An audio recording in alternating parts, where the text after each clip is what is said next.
2010 সালের দিকে যদি আপনাকে কেউ প্রশ্ন করতো যে আমি একটা অ্যাপ বানাবো, সেই অ্যাপে রাইড শেয়ারিং করা যাবে, তখন ওই সিনারিওটা হয়তোবা সবাই কল্পনা করতে পারতো না। সবাই ভাবতো যে সিকিউরিটি কনসার্নটা, যে কেউ নিশ্চয়ই তার গাড়ির মধ্যে আরেকজন স্ট্রেঞ্জারকে উঠাবে না, যেটার মাধ্যমে তার সিকিউরিটি ইস্যু হতে পারে। এরকম নানান ধরনের আননোন সিনারিও তাদের মাথায় আসতো এবং এই সিস্টেমটাকে ট্রাস্ট করতে চাইতো না প্রথম দিকে। বাট এখন যদি আমি আপনাকে বলি, ব্যাপারটা একটা নিউ নর্মাল হয়ে গেছে, যে রাইড শেয়ারিং বলা যেতে পারে। এখন আমরা কিন্তু যে কোনো একটা স্ট্রেঞ্জ রাইডারের কাছে গিয়ে বলি যে ভাই যাবেন, বা হচ্ছে একটা, আগে তো অ্যাপের মাধ্যমে হতো, এখন তো হচ্ছে যে অ্যাপ বাদেও মানে একটা ট্রেডিশনাল অ্যাপ্রোচ হয়ে গেছে। দ্যাট বিং সাইড, ব্যাপারটা হচ্ছে যে যখন একটা নতুন জিনিস আবির্ভাব হয় বা নতুন জিনিস আমরা কল্পনা করি, আমরা চেষ্টা করি যে আমাদের এক্সিস্টিং প্যাটার্নস বা এক্সাম্পলস থেকে আইডিয়া ড্র করার, মানে এটার সাথে কি ওই সিচুয়েশনটা ম্যাচ করে কি না। যেমন রাইড শেয়ারিং ওই টাইমে ওয়েল নোন ছিল না, তো মানুষ আসলেও ওইটার মধ্যে খাপ খাবে কি না বা ওইটার সাথে নিজেকে রিলেট করতে পারবে কি না তারা জানতো না। কিন্তু এখন কিন্তু সে ইজিলি এই জিনিসটাকে কি মানে একটা পার্ট অফ রুটিন মেনে নিয়েছে, যে কোথাও যেতে হলে ঢাকার মধ্যে তারা আর দ্বিতীয়বার চিন্তা করে না। তারা হচ্ছে যে একটা রাইড শেয়ারের ব্যাপারে তারা বিন্দুমাত্র চিন্তা করে না। সো আজকে যে টপিকটা নিয়ে আমরা কথা বলবো, সেই টপিকটা হচ্ছে যে আহ, মানুষ মেইনলি দুইভাবে চিন্তা করে যখন কোনো একটা সিচুয়েশন নিয়ে। তো প্রথম ধা- ধাপের চিন্তাটা সবার মধ্যেই কমন। সবাই চিন্তা করে যে 8-10টা মানুষ যেভাবে কাজটা করে সেইভাবেই মানে এই জিনিসটা কি করা যায় কি না। কিন্তু কিছু কিছু মানুষ আছে যারা হচ্ছে যে একটা অল্টারনেটিভ অ্যাপ্রোচে কাজ করে এবং এটার কারণে তাদের একটা ভালো ব্রেক থ্রু হয়। আমরা দেখাবো ঠিক অ্যারিস্টটল থেকে শুরু করে এলন মাস্ক পর্যন্ত বেশ কিছু মানুষ কিভাবে সেকেন্ড অ্যাপ্রোচটা ফলো করে ব্রেক থ্রু মানে অ্যাচিভ করতে পারছেন তাদের লাইফে। এবং এটা যে একটা মেন্টাল মডেলের মতো করে আমরাও আমাদের লাইফে ইমপ্লিমেন্ট করতে পারি, সেটা নিয়ে আজকে আমরা আমাদের আজকের এই ভিডিওটা। সো সবার আগে সেকেন্ড অ্যাপ্রোচটা বলার আগে আমি এটা বলে শুরু করতে চাই যে আসলে আজকের মেইন প্রবলেম পয়েন্টটা কী, যে কোন জিনিসটাকে আমরা অ্যাড্রেস করতে চাই। আমাদের মেইন প্রবলেম পয়েন্ট হচ্ছে যে আমরা অলওয়েজ ফিল করি আমাদের যে কোনো রকমের সিচুয়েশন আমরা এক্সিস্টিং প্যাটার্ন থেকে ড্র করার চেষ্টা করি। যেমন আপনি হচ্ছেন এখন ক্যারিয়ার চয়েস নেবেন, সবাই যেভাবে চিন্তা করছে আপনিও কিন্তু একটা গতানুগতিক ওই চিন্তার মধ্যেই নিজেকে ফিট করানোর চেষ্টা করেন, unless there is a very big reason not to. আপনি হচ্ছে যে জব সুইচ করবেন, আপনি হচ্ছে হায়ার স্টাডি করবেন কি না, তারপর আপনার বিজনেসের মধ্যে আপনি কোন ধরনের পাথকে বেছে নেবেন। সো এরকম যেই মানে হাই স্টেক্স এনভায়রনমেন্টগুলো আছে, যে হাই স্টেক্স চয়েসগুলোর মধ্যে আপনি কিন্তু আপনার রিজনিং অ্যাপ্লাই করার চেষ্টা করেন।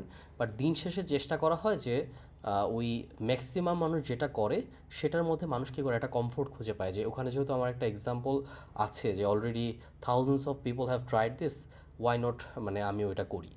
সো এই প্রবলেমটা কি আমরা অ্যাড্রেস করব, যে কিভাবে আসলে আমাদের সেকেন্ড অল্টারনেটিভ অ্যাপ্রোচের মাধ্যমে আপনারা মানে একটা নতুন ওয়েতে জিনিসটা চিন্তা করতে পারেন এবং এখান থেকে কিছু ব্রেক থ্রু আনতে পারেন কিনা। সো এই সেকেন্ড অ্যাপ্রোচটার একটা সুন্দর নাম আছে, সেটাকে বলা হয় ফার্স্ট প্রিন্সিপলস থিঙ্কিং।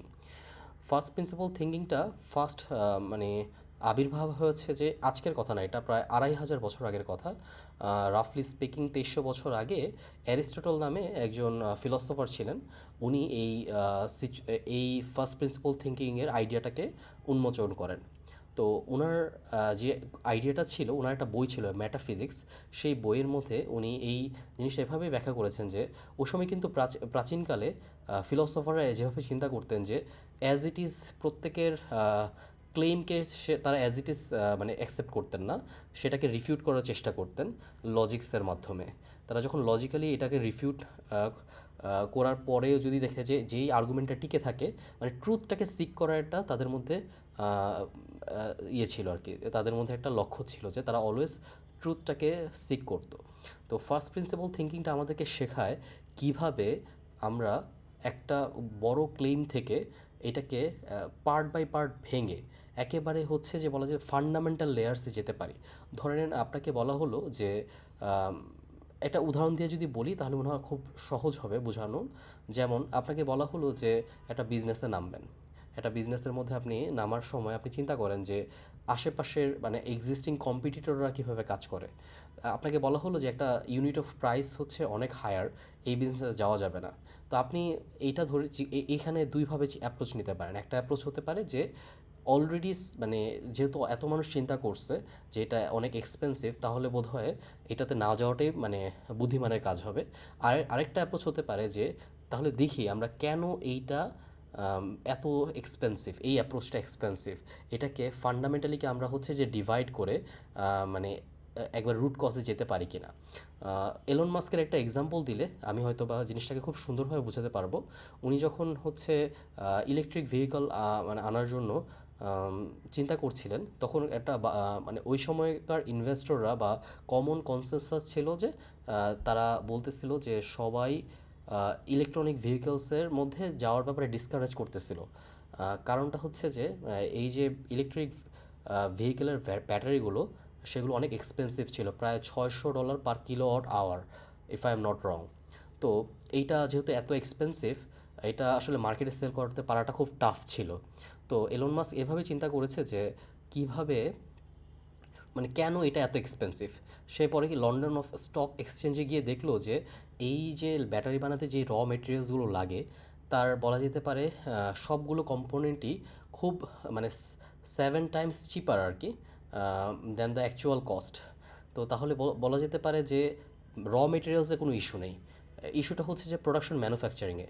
তো তখন সে কী করলো, টেসলার একটা গিগা ফ্যাক্টরি তৈরি করলো, যেটার মধ্যে তারা হচ্ছে যে মানে এই ম্যানুফ্যাকচারিং প্রসেসটাকে রিডিফাইন করে $600 ব্যাটারিকে $100 নিয়ে আসতে পারলো। এবং the rest is the history. এটাতে আসলে আলটিমেটলি মানে একটা ভালো বুম হলো ইভির। ঠিক সেরকমভাবে সে কিন্তু একই কাজ করছে রকেট ম্যানুফ্যাকচারিংয়ের মধ্যে। তার স্পেস এক্স কোম্পানির মধ্যে রকেটটা ম্যানুফ্যাকচার করতে গিয়ে যেখানে অন্যদের ক্ষেত্রে লাগে $65 মিলিয়ন মতো per rocket, if I am not wrong, সে হচ্ছে এটা অ্যানালাইসিস করে দেখলো যে 2% অফ কস্ট থাকে শুধুমাত্র র মেটেরিয়ালসে, আর বাকি সবই থাকে হচ্ছে ইনএফিশিয়েন্ট ম্যানুফ্যাকচারিংয়ে। সো ম্যানুফ্যাকচারিংয়ে সে হচ্ছে যখন রিডিফাইন করে ইমপ্রুভ করলো তখন কিন্তু তার কস্ট অনেক কমে আসলো। সো এটাই হচ্ছে first principles thinking, rather than accepting যে the premise, getting it into the foundational layers, foundational components, and coming conclusion needs to come out of it. So এই হচ্ছে আমাদের অ্যাপ্রোচটা। আমাদের এই যে দুই অ্যাপ্রোচ নিয়ে আমি আপনাদের সামনে তুলে ধরলাম, একটা অ্যাপ্রোচ তো হচ্ছে যে কমনলি আমরা যেটা করি সেটাকে বলে রিজনিং বাই অ্যানালজি। মানে অ্যানালজির মাধ্যমে হচ্ছে মানে কোনো জিনিসকে রিজন করা, যে সবাই এটা করতেছে তাহলে এটা করাটা এভাবে মানে এইটার আউটকাম এরকম হতে পারে। আর সেকেন্ড যে অ্যাপ্রোচটা আমি একটু আগে তুলে ধরলাম সেটা হচ্ছে যে first principles thinking. So reasoning by analogy হচ্ছে একটা কমফোর্টিং একটা স্ট্যান্ডার্ড মানুষের জন্য, মানে রিজন করার জন্য।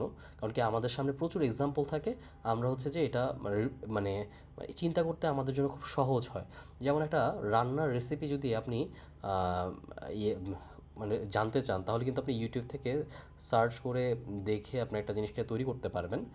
কিন্তু আপনি এটা জানেন না যে ওই স্পাইসটা বা ওই কম্পোনেন্ট বা ওই ম্যাটেরিয়ালসটা কেন ইউজ করা হচ্ছে। সো ইনকেস যদি ওই ম্যাটেরিয়ালসটা না থাকে বা অনেক এক্সপেন্সিভ হয়ে যায় তখন আপনি কী করবেন? আপনি যেহেতু ফার্স্ট প্রিন্সিপলস ওয়ে অফ মানে থিঙ্কিংটাকে অ্যাপ্লাই করেন নাই, আপনি হচ্ছে যে ওই জায়গার মধ্যে স্টাক হয়ে যাবেন। আর ওয়্যারঅ্যাজ যখন আপনি ফার্স্ট প্রিন্সিপল থিঙ্কিং অ্যাপ্লাই করবেন তখন এটা আপনার জন্য করাটা কী হবে যে এইটার সাবস্টিটিউট অন্য একটা জিনিস করা যাবে। সো এখানে একটা মানে ফাউন্ডেশনাল ট্রুথ বলা দরকার, সেটা হচ্ছে যে আমাদের শিক্ষা ব্যবস্থায় ফার্স্ট প্রিন্সিপলস থিঙ্কিং না জানার কারণে আমরা যে জিনিসটা করি সেটা হচ্ছে যে আমরা আম, আমরা শিখি কি কিভাবে, কিন্তু কেন এটা আমরা শিখি না। না, আমাদের দেখা যায় যে একটা সার্টেন আউটকামকে মুখস্থ করতে হয়, আর যেখানে আমাদের উচিত ছিল যে ওই আউটকামে যাওয়াটা আমাদের আসলে উচিত কিনা, নাকি এর চেয়ে অন্য কোনো অল্টারনেটিভ অ্যাপ্রোচ হতে পারে। সো এই জন্য ফার্স্ট প্রিন্সিপলস থিঙ্কিং আমাদের জন্য খুবই একটা ইম্পর্ট্যান্ট একটা মেন্টাল মডেল হতে পারে। আরেকটা উদাহরণ দিই আপনাদেরকে। রাইট ব্রাদার্সের নাম আপনারা হয়তো বা অনেকেই শুনে থাকবেন। আমাদের এরোপ্লেনের যে মেইন ইনভেন্টর বলা হয় তাদেরকে। তো তারা তারা যখন এরোপ্লেন আবিষ্কার করার চেষ্টা করছিল, প্রায় অনেক কয়েকশো বছর আগে থেকে কিন্তু হচ্ছে এটার ব্যাপারে অনেক চেষ্টা করা হচ্ছে। সবাই এটাই চেষ্টা করছিল যে পাখির মতো উড়াটাকে পর্যবেক্ষণ করতো। ইকারিয়াসের গল্প তো আমরা অনেকেই জেনে থাকি। তো মানে সেটা হচ্ছে যে সবাই যেহেতু পাখির মতো উড়াকে পর্যবেক্ষণ করছিল কীভাবে তা পাখি ডানা ঝাপটায়, সেটার মতোই অনুকরণ করে কি আমরা কোনো একটা যানবাহন তৈরি করতে পারি কি না। বাট রাইট ব্রাদার্স কী করলো, তারা নিজেরা এভাবে চিন্তা করলো যে পাখির চিন্তাটাকে বাদ দিয়ে তারা এইভাবে চিন্তা করলো যে মানে মানে উপরে ওঠার মানে উড়ার ফাউন্ডেশনাল ফিজিক্সটা কি। এখানে কয়েকটা ভেরিয়েবল কাজ করে আর কি, লিফট, ড্র্যাগ, হ্যাঁ, তারপর ওয়েট, হ্যাঁ, তারপর হচ্ছে থ্রাস্ট। এই ভেরিয়েবলগুলোকে যদি আমরা কন্ট্রোল করতে পারি তাহলে সাইজ যেরকমই হোক অ্যাটলিস্ট এটাকে উড়ানো যাবে। এটা হচ্ছে তাদের বেসিক হাইপোথিসিস ছিল। তো তারা সেইভাবেই অ্যাপ্রোচে আগালো এবং হচ্ছে যে দিন শেষে তারা সফল হলো। তারা কিন্তু বাকি সবার মতো করে হচ্ছে যে পাখির ওড়ার পর্যবেক্ষণের মানে একই অ্যানালজিতে তারা আটকে থাকেনি। তারা ফাউন্ডেশনাল কম্পোনেন্টে গিয়ে সেটাকে হচ্ছে যে রিফাইন করে কনক্লুশন আসার চেষ্টা করেছে এবং এটা থেকে তারা নতুন একটা অ্যাপ্রোচ বের করতে পেরেছে এবং তার ফলাফলটা কিন্তু আমরা সবাই ভোগ করতেছি। সো এতক্ষণ আমরা মানে হচ্ছে যে অ্যারিস্টটল, এলন মাস্ক, তারপর হচ্ছে রাইট ব্রাদার্সের কথা বললাম। তো এখন আমাদের কিছু বাংলাদেশি এক্সাম্পল আমরা দিতে পারি। যেমন আমি 3টা স্পেসিফিক সাইড নিয়ে আপনাদেরকে মানে এক্সাম্পলটা দিব। সেটা হচ্ছে যে আপনারা এইভাবে চিন্তা করুন তো যে আপনাদের ক্যারিয়ার, আপনাদের বিজনেস এবং আপনাদের পড়াশোনা, মানে যেই সেক্টরেই মানে হচ্ছে চিন্তা করছেন না কেন, এই 3টা সেক্টরেই কীভাবে আসলে হচ্ছে যে এই রিজনিং বা অ্যানালজি আপনার জীবনে একটা বড় রকমের প্রবলেমেটিক একটা স্ট্যান্ডার্ড হয়ে গেছে, সেটা যদি আমরা একটু অ্যানালাইসিস করি। প্রথমে চিন্তা করেন ক্যারিয়ার। আমাদের একটা ইনভিজিবল কনভেয়র বেল্ট আছে। এই ইনভিজিবল কনভেয়র বেল্ট কী করে যে আপনি হচ্ছে কোথাও স্কুলে পড়বেন, এসএসসি থেকে এইচএসসি, এইচএসসি থেকে তারপর হচ্ছে যে ইদার বিসিএস অথবা হচ্ছে যে গভর্নমেন্ট জব অথবা হচ্ছে যে প্রাইভেট অথবা বিদেশ, এরকম কিছু আমাদের কমন পাথ আছে। মানে মানে বিজনেসে খুব কম মানুষই যায় ওখান থেকে, unless there is a very মানে বিগ ব্রেক থ্রু। বাট এই কমন পাথওয়েগুলো কিন্তু ম্যাক্সিমাম স্টুডেন্টস কী করে মানে হচ্ছে যে মানে কী বলে এই পাথের মধ্যেই যায়। তো ইস্যুটা হয় যে এই পাথের মধ্যে যাওয়ার কারণে মানে এমন না যে মানে আমাদের ম্যান পাওয়ার কম, এমন না যে আমাদের এখানে ট্যালেন্ট কম। আমাদের প্রবলেমটা হচ্ছে যে আমরা এখন আপনি রাস্তা যাচ্ছেন ঢাকা থেকে চট্টগ্রাম, হ্যাঁ, কিন্তু আপনি যতই হচ্ছে মেধাবী হন, আপনার পক্ষে কি ঢাকা থেকে রাজশাহী যাওয়া পসিবল হবে ঢাকা থেকে চট্টগ্রামে গিয়ে? মানে ওই রাস্তার মধ্যে গেলে সো দ্য মানে পাথওয়ে মানে বা ডিরেকশনটাই বলে দেয় যে আসলে আমরা আউটকামটা কোন দিকে যাচ্ছে। Unless there is a very big detour, মানে এটা আসলে ইম্পসিবল ইন আ সেন্স। ঠিক সেরকমভাবে সো ক্যারিয়ারের ক্ষেত্রে হোক বা বিজনেসের ক্ষেত্রে হোক বা পড়াশোনার ক্ষেত্রে হোক, আমরা হচ্ছে রিজনিং বা অ্যানালজিটাকে খুব বেশি অ্যাকসেপ্ট করে ফেলেছি আমাদের লাইফে।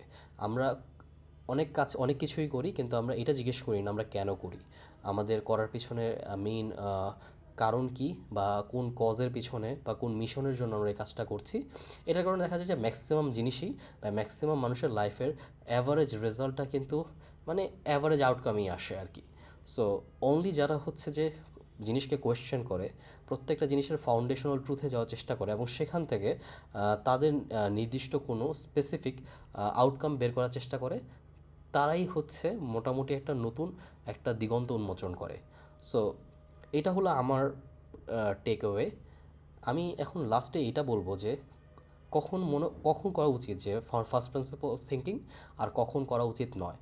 এখন দেখেন যে সব সময় আপনাকে সব কিছুকে রিইনভেন্ট করতে হবে না। যে জিনিস পারফেক্টলি কাজ করছে, যে জিনিসের প্রুভেন বিজনেস এবং সোশিও ইকোনমিক মডেল আছে, যে জিনিস হচ্ছে অলরেডি এফিশিয়েন্টলি এবং ইফেক্টিভলি সবাইকে সার্ভ করতেছে, unless you see a bigger reason not to, এইটাকে রিইনভেন্ট করার কোনো দরকার নেই। ওখানে রিজনিং বা অ্যানালজি পারফেক্টলি কাজ করছে। বাট যখন আপনার লাইফে হাই স্টেক কোনো ডিসিশন দরকার, যেমন আপনার ক্যারিয়ার চয়েস আপনার হচ্ছে আপনি কোন বিজনেসে কোন প্রোডাক্টটাকে লঞ্চ করবেন, আপনি কোথাও স্টাক হয়ে আছেন, এখান থেকে কীভাবে আসলে হচ্ছে যে মেজর এটা আপনার জন্য অবস্ট্যাকল, এখান থেকে কীভাবে আসলে আপনি সেকেন্ড স্টেপে যাবেন, মানে নেক্সট স্টেপে যাবেন, বা আপনি পড়াশোনায় কোন মেজরটা নেবেন, এরকম জিনিসগুলোতে আপনি আসলে হচ্ছে যদি ফার্স্ট প্রিন্সিপালসকে অ্যাপ্লাই করেন, আপনার ডিফারেন্ট কনক্লুশনে আসার সম্ভাবনাটা খুব সহজ হয়। এখন আপনি যেই ভাই বা যেই বন্ধুকে জিজ্ঞেস করছেন, সেও নিশ্চয়ই আপনার চেয়ে খুব বেশি এগিয়ে নেই। তারা হয়তো বা একটা ডিফারেন্ট অ্যাপ্রোচ দিতে পারবে, বাট ডিফারেন্ট একটা পার্সপেক্টিভ দিতে পারবে, বাট সেও কিন্তু খুব দূরে যায়নি। কিন্তু আপনি কিন্তু আপনার ব্যাপারে সবচেয়ে বেশি ভালো জানেন। যদি আপনি আপনার এই নিজস্ব নলেজকে কাজে লাগিয়ে বিভিন্ন এই যে মেন্টাল মডেলসগুলো নিয়ে আমরা আলোচনা করছি, এগুলো যদি আপনাদের লাইফে অ্যাপ্লাই করেন, চান্সেস আর যে আপনি আপনার লাইফের মধ্যে সবচেয়ে ভালো ইনপুট দিতে পারবেন, যেটা আসলে অন্য কেউ দেওয়াটা খুব কঠিন হবে। সো এইটাই হচ্ছে আমার টেক অ্যাওয়ে থাকবে আজকের এই ভিডিওর জন্য। আজকে ভিডিওটাকে আমি আর লম্বা করব না। আমি এরকম প্রতিদিন চেষ্টা করব নতুন কোনো মেন্টাল মডেল নিয়ে আসার জন্য, যাতে হচ্ছে যে আপনাদের লাইফে থিঙ্কিং প্যাটার্নে আমরা আর একটু চেঞ্জ করতে পারি ইনশাআল্লাহ। সো টিল দেন, আল্লাহ হাফেজ, হ্যাভ আ গ্রেট টাইম। আর আমাদের কন্টেন্ট ভালো লাগলে ইনশাআল্লাহ হচ্ছে লাইক, কমেন্ট এবং সাবস্ক্রাইব করবেন।